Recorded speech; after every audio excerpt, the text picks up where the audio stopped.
So here we are. We are installing the Inlights underneath the coping on the flagstone porch. So what I've done for this application is, the trick to the Inlights is, what if the customer ever has a problem with one of the lights and he needs to replace the light bulb? So we're thinking down the road here.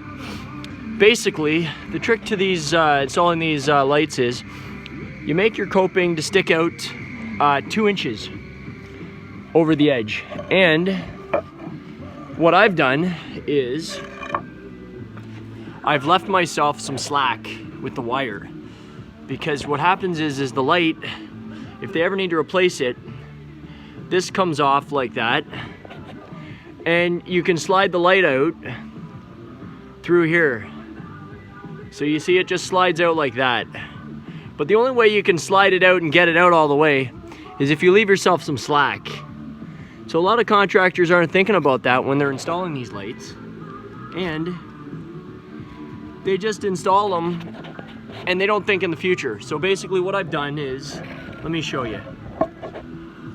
I've made it so that my wire, it's actually going out that way, but when it's in here, you can see what I've done is, I've put it so that basically it has a full length to be able to work with to pull it out.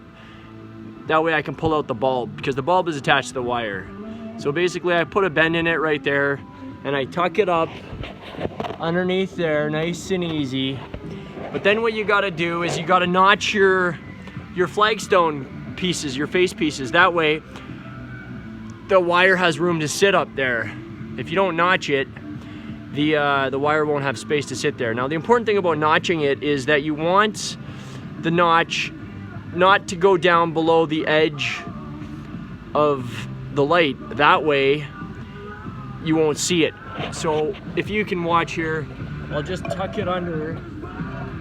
You gotta put it in from the side actually. So you sneak it in from the side, because the light won't let you do it actually. And then that way,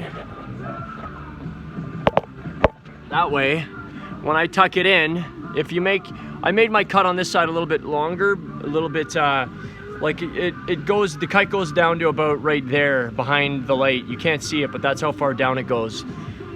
And that way I have enough room after I install it to put my spacer underneath it to give me that symmetry, which I'm looking for.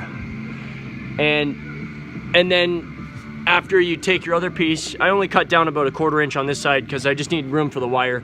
And the reason why I cut down more on the right side than the left side is because the wire comes out of the light right in the middle.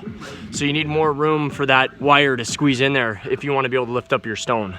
Then I just tuck this side in nice and easy, like that.